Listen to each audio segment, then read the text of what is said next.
我相信。我从来没有想到过离别的滋味这样凄凉。这一刻忽然间，我感觉好像一只迷途羔羊，不知道应该回头，还是在这里等候，在不知不觉中泪已成行。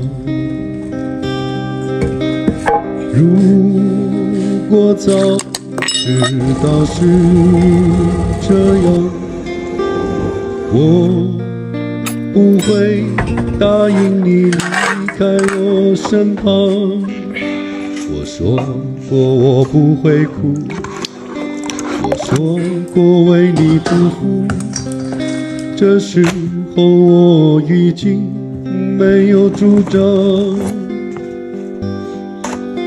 虽然我知道在离别的时候不免儿女情长，到今天才知道说一声再见需要多么老杨，我房子碰上装修用钱，但手里又周转不过来，该怎么办呀？没事，我帮你告诉我一个方法，资金是要周转，可以试试抖音钱包里的封信件。打开抖音，点击为钱包一封信件，点击记号额度，根据要求申请，最后能有20万额度，等你工资奖金到账还上就行。好的，我马上就去。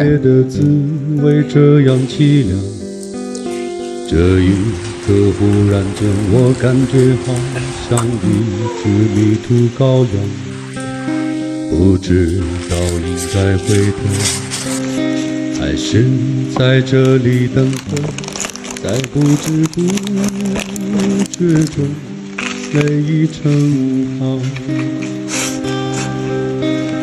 如果早知道是抖音。